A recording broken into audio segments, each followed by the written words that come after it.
Hello, hello. Hello, everyone. Alex Kolosko is here at Photigy Studio with our Friday photo talk.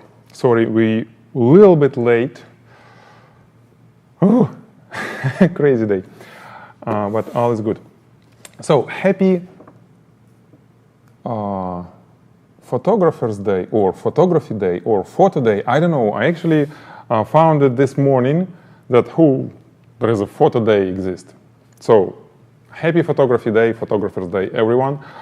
This Friday, well, it's cool. It's Friday, so you can celebrate it. We already started celebrating. You've seen the picture. We just cleaned all this wine that we've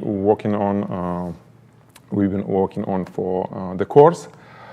Actually, it will be a course for the wine photographers, for product photographers about wine, all kind of different ways to shoot wine.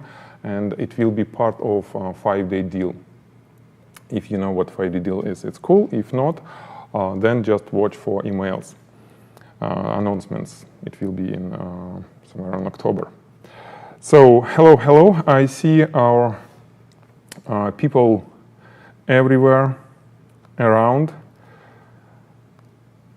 from everywhere around on Photigy Live. Which is awesome. Like I said, always saying that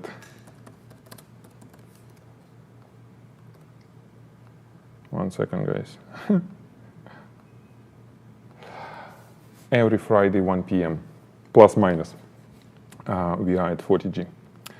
And let's see, you can always ask questions on the chat that I monitor on Photigy YouTube channel, and don't forget to subscribe. What I'm going to do, I'm going to talk a little bit about things that was going on Facebook group, and then I have a little lighting setup for you.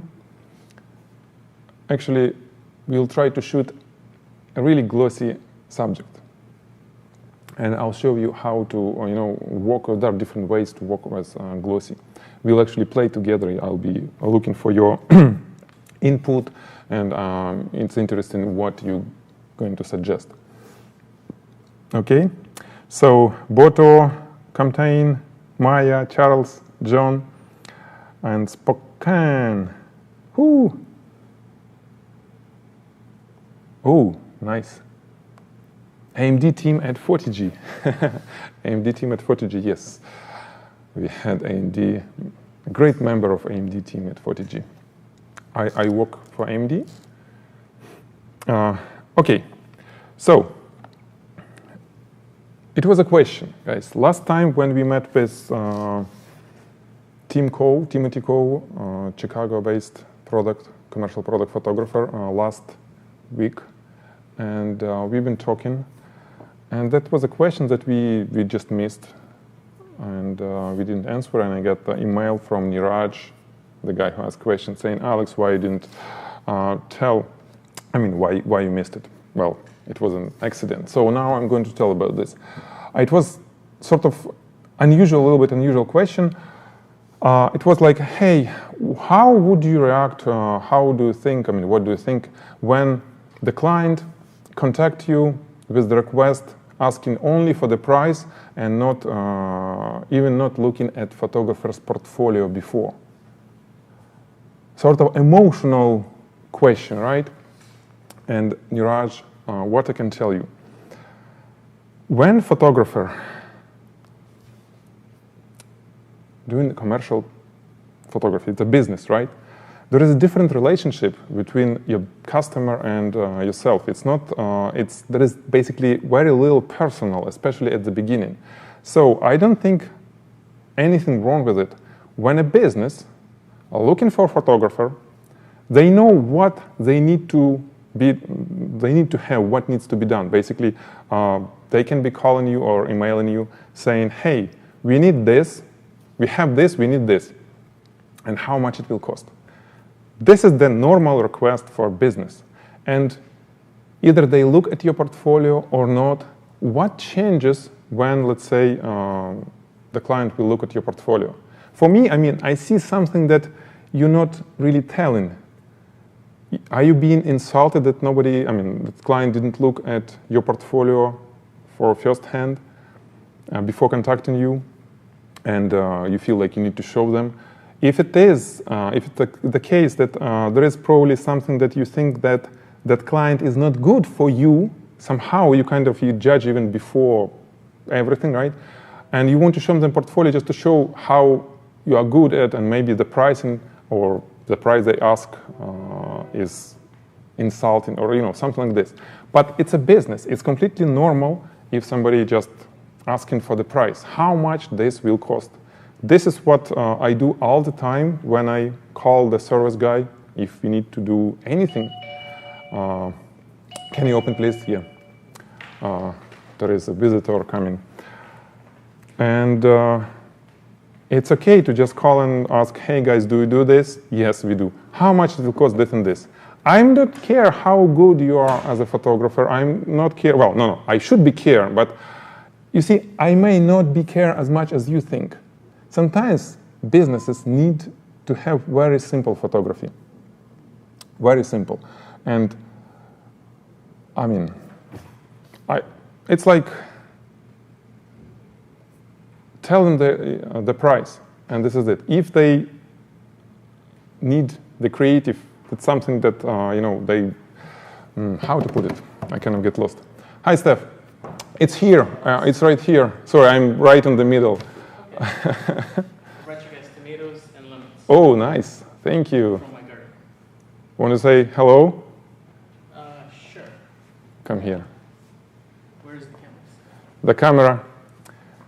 This is Stefan from EL Design. You've seen all this jewelry. You've seen the last course that we released about light painting. Yep. Here's the guy who's part of the team who makes that beauty. Yeah, and I left the ring light here. So Yes, you see how I was doing. to take some pictures. So it was nice seeing you. Mm-hmm. Good to see you. Okay. Have a good weekend. You too. Cool. So this is how it happens with the client asking you for a job. When they didn't look at your portfolio, for me, it just tells that they really need low quality work. And they're not really coming to me, to my style. They just need to probably to have something done very simple that almost any photographer can do, any product photographer. And it's a matter of money, matter of are you okay with being paid for that job, this amount of money or not. That's it. And it's completely okay. This is a business-to-business relationship. So I think it's completely fine. I mean, I don't see any problem. One more. Hi, Rene.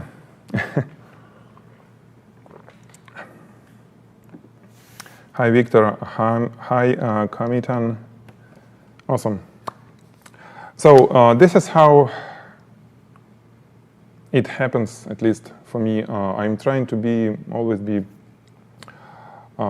sort of a little bit less emotional, a little bit look simpler way to any relationship, and the business, same thing.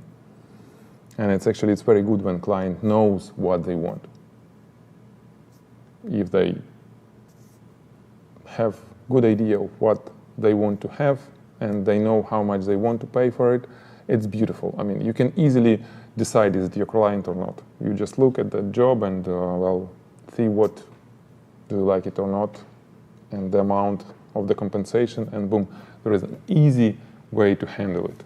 It's way not that easy when client doesn't have a budget. They I don't know how much it will cost, but we need something like that. And you're asking them, did you see my portfolio? They said, yeah, we didn't see the portfolio, but we need to have this done, and blah, blah, blah. It's way harder, and you need to spend time to find out actually what exactly they're looking for, because otherwise it will be a bad experience for both of you. Okay, so let's try to shoot. I know, guys, that most of you are looking for some photography being done, right?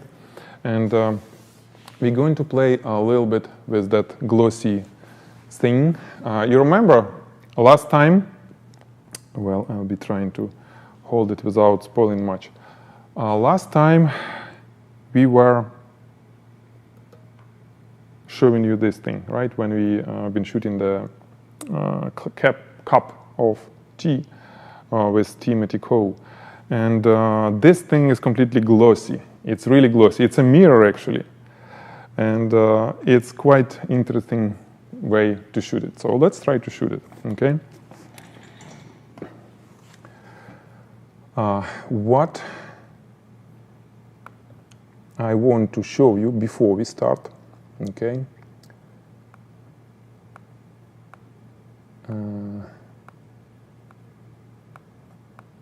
Before we start, I want to just show you to make sure that you know what is going on.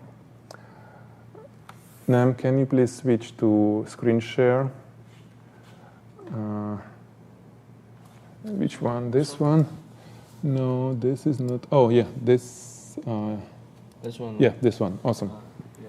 So, but you don't see me anyway for some reason. Let me check. Probably this one. Okay. Yep, switch to it. So, guys, there is a course that we released last week. It's a course about jewelry photography. You see the page. I'm going to post the link to the chat. Why I kind of bring your attention to it? Because it's on the sale. Like every course that we release, first week, it's 25% off sale. And the week ends next week, middle of the next week. And the beauty of that course that all these images that you see were done with the single light, with just a single handheld LED light, okay?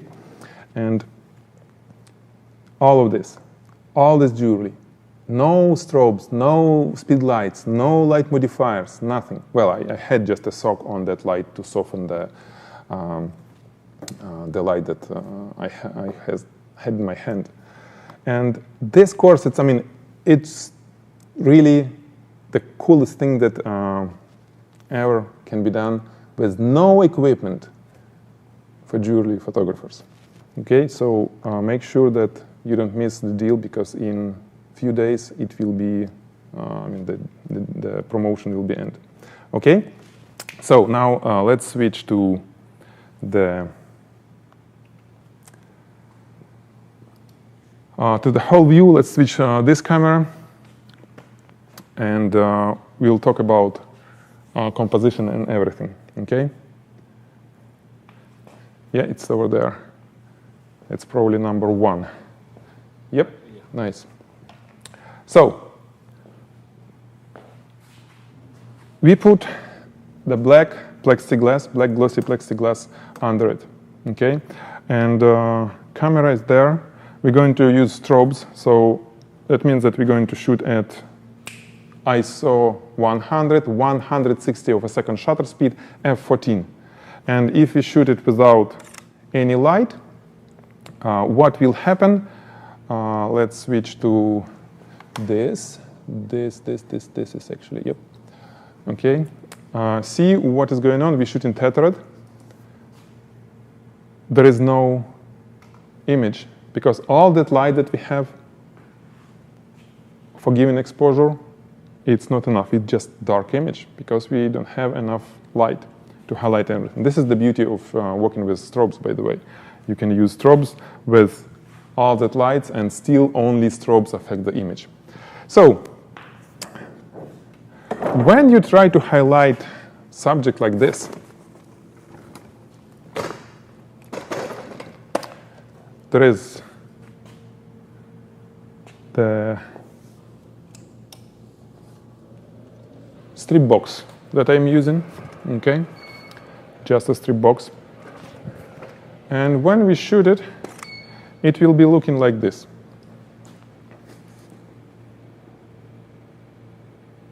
We shoot in tethered. Actually, it will be easier for me to move it right here, so you see me and I'll see you.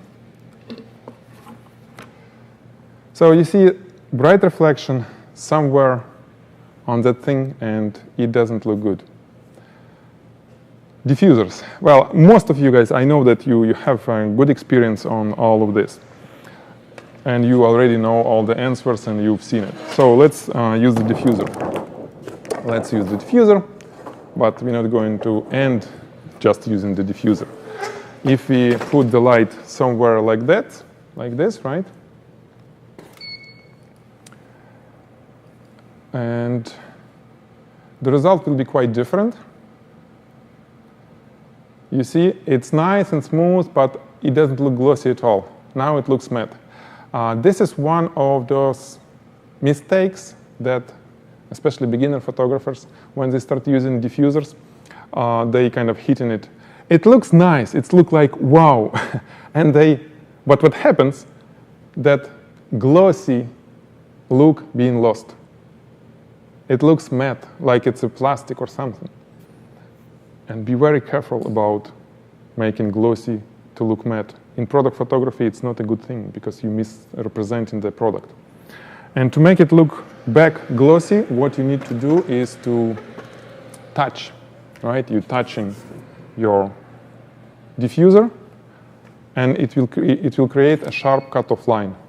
Sharp cutoff line that will show that, hey, it's glossy. You see what happens? All this, it looks more glossy than matte. Question, guys. What is going on the bottom? You see this? Some reflection. You probably know from the previous one. A reflection from a table, right? And how to deal with it, you can lower the camera. You can lower the camera a little bit even lower than the table. In this case, let's do it. It will be no reflection. So I lowered the camera and I shoot. It will be no reflection from a table, right? Here it is. But what if you still need to have the look from top? What you gonna do? Let's move it back. Our client's saying, no, this is not what I need. I need to see it from a little bit from top. I need to see the cap on top and all this. So it's like this. When we shoot it from top, it's always like this. Nem, you know what I want you to monitor beside this?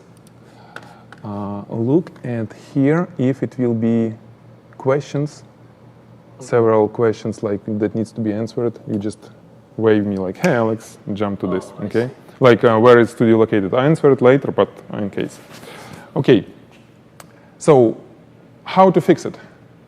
What do you do to remove that table? The reflection from it, talking about this. Yeah, let's fix the white balance then. What do you do? Well, you remove a table. Exactly. You remove a table. You're taking it away. You see what I'm doing?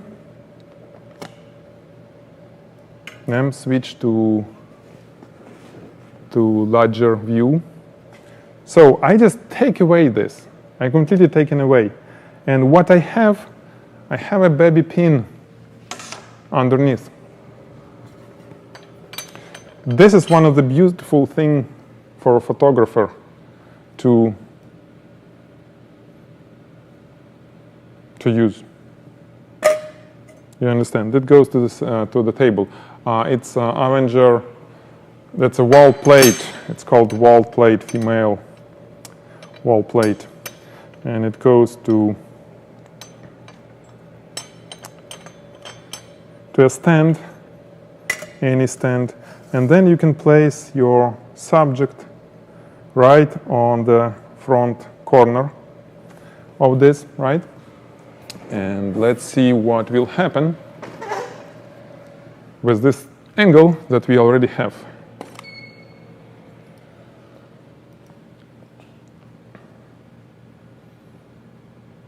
Here we go, right? And what about reflection? Oh, reflection on the table. Well, sometimes it's easy first to do a reflection in Photoshop if you need, right? Just copy. If subject as easy as this one, I mean, it's just straight thing, you just mirror it. If it's complex and if you mirror, it won't be real reflection. Just shoot one shot for the reflection, then take away the table and continue shooting the subject. Or you can always, for the reflection, At the end of a shot, when everything is set up nicely, you just put it like this, right? You shoot. Well, I need to look through the viewfinder, of course, to make sure that all is good. But in general, you can have, well, there is no reflection because camera is too high. But anyway, there is reflection when needed, right? So now, how do we continue on this guy? Let's put some reflector on other side, right? And I'm going to put, let's say, a reflector, which is actually diffuser, but it can be a reflector for a moment. Shoot and see. Actually, before I put in the light, when I was learning, especially when I was learning, first I was just putting some reflector, something white, to check the idea. Is it worth to move the light to that location, or it doesn't play at all? So first I see, okay, it kind of looks nice. So we can put a light behind the diffuser. Light behind the diffuser. And there are a few ways to put that light. You can put it from behind. Oops. What is going on here? Okay. All those cords. Oh, the light is not cordless yet. So you can put the light this way, same way actually as we have that other light, creating a gradient, nice smooth gradient from other side, right? It's interesting. What if we show everyone how it looks from top? I think it's number 4, no? Or number 3? Yes, and switch to the whole screen. So, especially if you're a beginner, see those angles, right? This is what creates a gradient with sharp cutoff lines. I'm touching this, and I'm touching this. And this is how everything looks from top. Hello there. Okay? Yep, switching back. And house.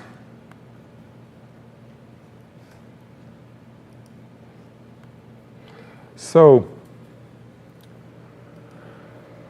we can do it like this, right? Or we can do it differently.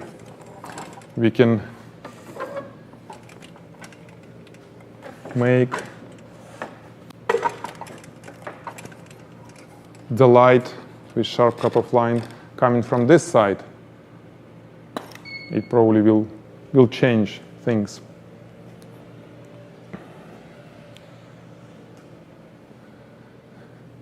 That look you may see on many cosmetic shots, for example, when like Clinique style, for example.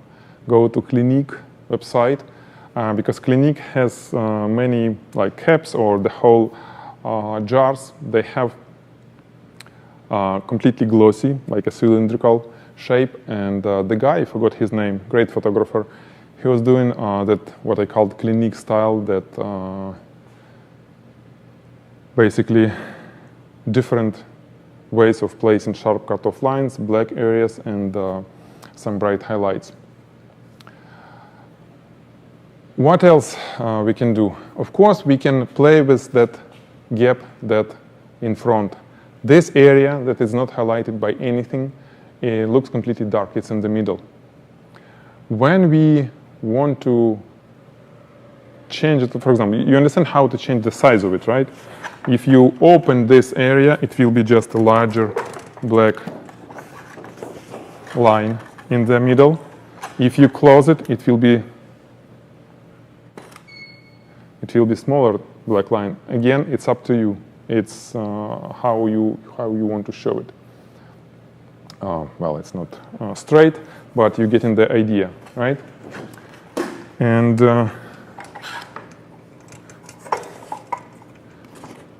what also can be done, you can try to use the light from behind. Let's see how it will work or not for us.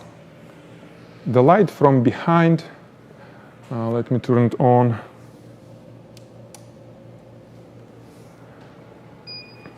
To create sharp edges, if needed, somewhere like a hair light. Sometimes for the glossy stuff, it's really cool.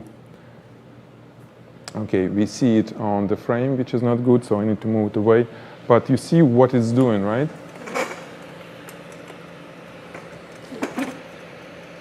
The question? Okay. So what the question? Can we completely eliminate the black line from Matthew? Yes, Matthew, we can completely eliminate black line. However, if you're talking about not doing it in Photoshop but with the camera, you have to deal with that law of reflection. How to completely eliminate black line? Since black line coming from this, it can be done only by hiding the camera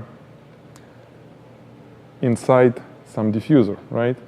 And you may end up having the hole in the diffuser for the lens, right?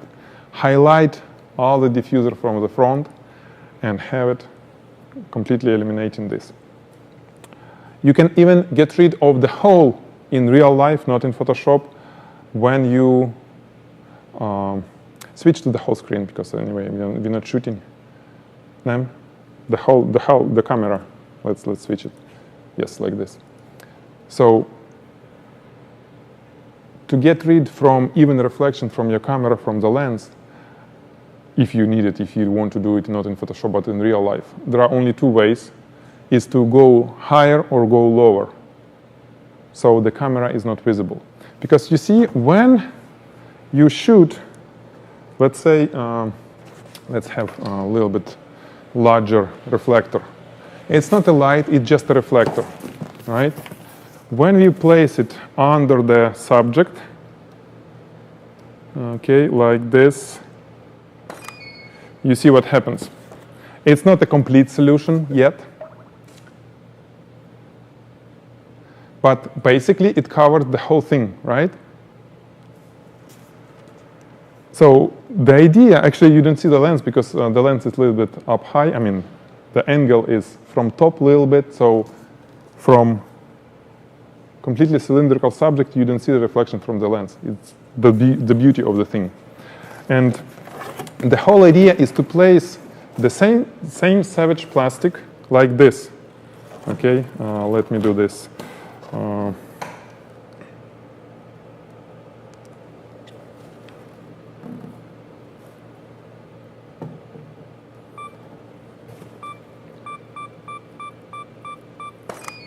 Okay, so just showing you how it's not going to do it right now completely, so it's the best, but you see the idea. If it would be not a reflector, but the same plastic with the hole for the lens and the light coming from this side, it will be nice and bright, just beautiful bright reflection in the front. You understand how to do it. I actually have a lesson on this. I mean, it's all covered. There is a course on Pro Club, and yeah, there is a course that included in the Pro Club membership. That this one, where I show exactly how to do it for the actually clinique style shot, like this one.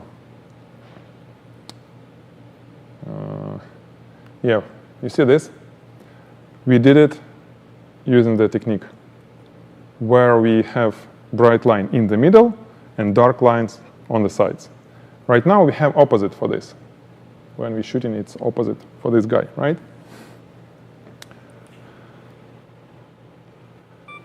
Oh, that's timer. Question again? Yes? No? Okay.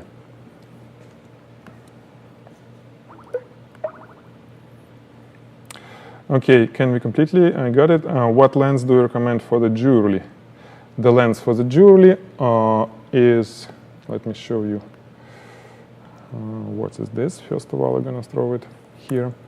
So the lens for jewelry is a macro lens. Only the lens that's gonna work, it's a macro lens.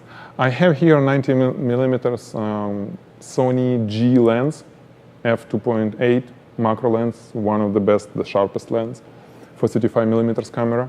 Canon has a beautiful 180 millimeters macro lens, expensive. If you want to have less expensive, use Canon 100 millimeters 2.8 L lens. I think it's with stabilizer IS. Great thing for jewelry. Well, Sigma has it, Nikon has it, but the macro lens, that means 1-to-1 magnification. Anything the size of, let's say, 35 millimeter width will fit your frame completely. You can get as close to get 35 millimeter thing completely covering your frame.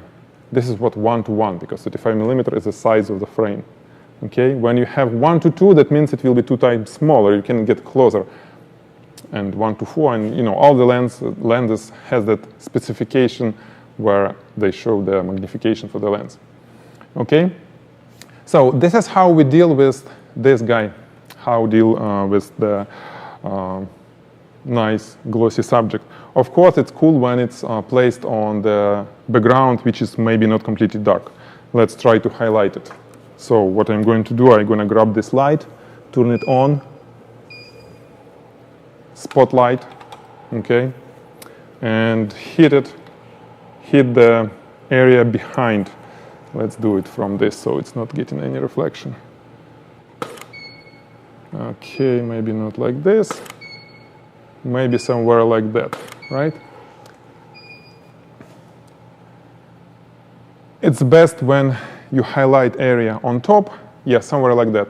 So we get a nice reflection on the cap,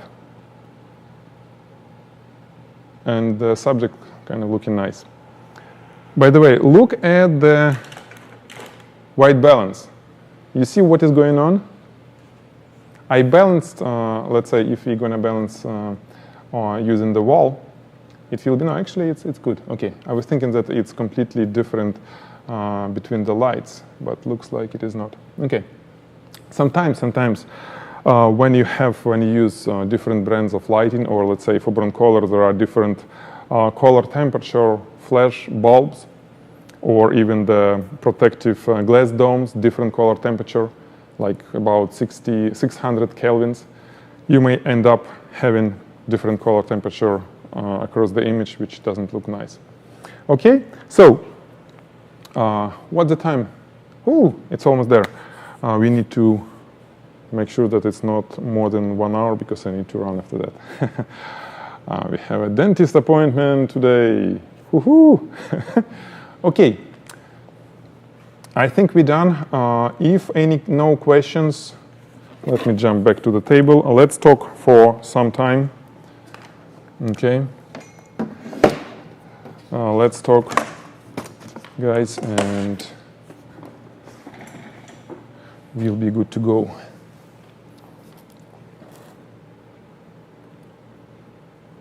So what you're supposed to learn from this? This is, of course, the entry level tutorial that I showed you, a little tutorial basically. It's all about using diffusers and lights to create glossy look. This gradients with sharp cutoff lines is what is really, really important in product photography. We use it all the time. Sometimes when you have some crazy softbox which is hard to touch on your diffuser, sometimes it happens. What you can do, you can use a black card like this one, let's say this piece, and you can cover some area inside your diffuser. Let me show you. To create a sharp cutoff line. Okay? So, if I will cover it like this, I can create a sharp cutoff line. Actually, there is some light coming. Comparing to this shot, well, it's both sharp cutoff lines, but let's say I can even make it somewhere here, right? If I'm not in the middle. Just showing you the idea. It can be used. That's a cool thing, okay? You see what I did from this shot to this shot to this one. I made a sharp cutoff line somewhere in the middle where it's supposed to be a nice gradient, right? I just put that black screen and boom. This is what you can use as well. Okay, let's get back to the talk.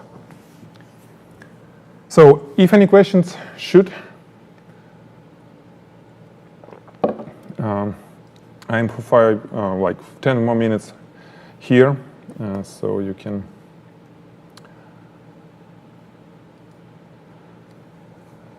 ask me anything.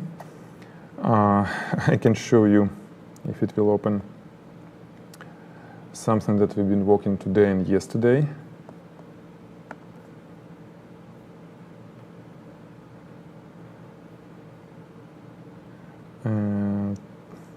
Thing like this. Let's share the screen, and then please share. So we've been shooting wine, okay, and all kind of different wine bottles to that course. And it's not just a static wine. It was really cool wine with, let's say, some splashes inside that look cool. So the whole idea that to have splashes inside the wine bottle. Anyway, it's a little spoiler from the course that will be coming as a part of 5D deal. Okay, so let's get back to chat. Yep, switch it. Hi Alex, ever tried Roscoe diffusion sheets from Cahill? No, I didn't try them. I know people use that Roscoe silk, you know, that since I have the translume plastic, I love it so much because it's easy to spill on it. It's a plastic, right? I mean, it's easy to clean, it's easy to cut, it stays, easy to make a shape. If you bend it a few times, it will be like, you can make a shape which will stay for itself. So I really enjoy it. I don't use the silk diffusers. I mean, I use it, I have them, I have a Scott, but I don't like them because they're too transparent for me. I can't really put the light behind it, and sometimes I see the reflection from that light. I've been showing it on the previous talk, right? So no, I didn't try. Where to buy? Yes, it's easy to buy if, well, you can find it on B&H. I don't know what country you are. bhphotovideo.com. Let's search, yep, jump to this. Let's search to Savage Translume. And actually it gives immediately. There are different weights. I like heavyweight. So here is the link for heavyweight one for you. And you find it on Amazon as well. Because you see there is a medium weight, there is a lightweight. Get 3 of them and you will have diffusers forever because it's a roll. It's a lot of, it's 18 feet, 54 inches by 18 feet. Imagine how many diffusers you can make it. And actually this is one of the things that I was using for highlighting the front. Making that rig with big diffuser that I can put on front of the camera with the hole for the lens. I have it somewhere there. It's a big one. Okay. So let's see. Hazem asking, hi Alex, is there a common recommended ratio between the subject and its reflection? No, Hazem, you see all those things about ratios, I'm giving you my own perspective. It doesn't play in product photography. It's not like in people photography, then you can memorize those ratios and be happy. Every subject may be so much different from the previous one that, it's not going to work. You just need to shoot tethered, have a calibrated monitor, right brightness and everything, and just see what is going on. Because nobody will care about ratios that you had if your subject looking great and represent the actual look and look actually better even than the real life. Or even if you get a correct rate, but your subject looks like a piece of, sorry, it's not going to help, right? So look at the final result. I mean, look at what you're getting on your monitor. This is how I approach it. I don't care about, I never even look at how many watt seconds is going on. I just click in, I need more light, click, click, click. I got more light. I click in the broncolor, increasing or decreasing the brightness. That's it. So, sorry, no recommendation. No recommendation for this.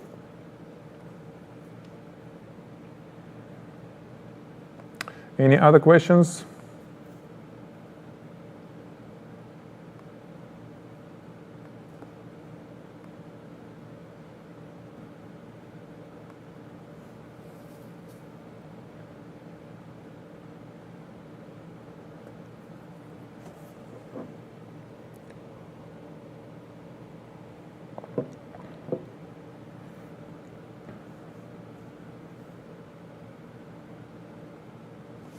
And I don't know, I think I repeated it.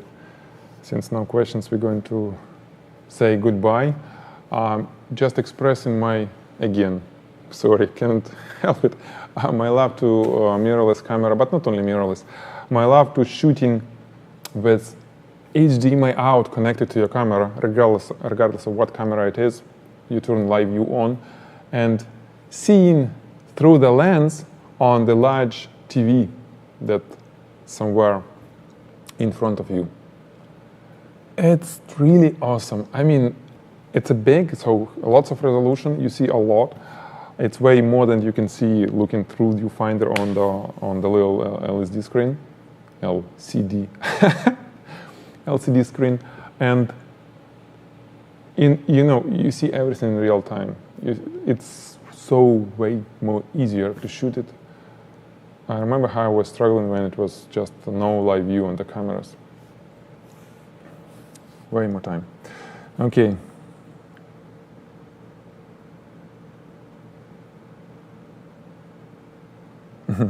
Thank you, Matthew. Yep. Awesome. Great. So, guys, next time I'll see you on Friday, next Friday, 1 p.m. Pacific time. Don't forget to subscribe to the channel, because I think every time we go live, if you are a subscriber, by default, YouTube sends you some notification, either email or it may be if you have on your device YouTube application installed, it will be. I've seen other notifications from other channels when they go live. So it's really cool. I mean, you never miss it, and you can watch it from your phone, iPad, or whatever if you have connection, right?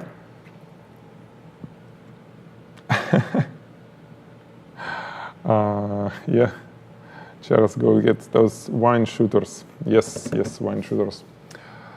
So subscribe to the channel and send me again. I'm looking for ideas what to show you next time. If you have particular topic that you are interested in, shoot me email. It's admin@photigy.com. It's in contact. You can find the contact form on Photigy and shoot. I receive it and read it. I'm looking forward for the ideas, what I can show you, because this is for you. This is what I do every Friday for you guys. So better help yourself, okay? Awesome. Bye, Rene from Brazil, and bye, Charles, Eman, Halil, Matthew, Hazem, all guys. Nice seeing you, and have a good weekend, okay?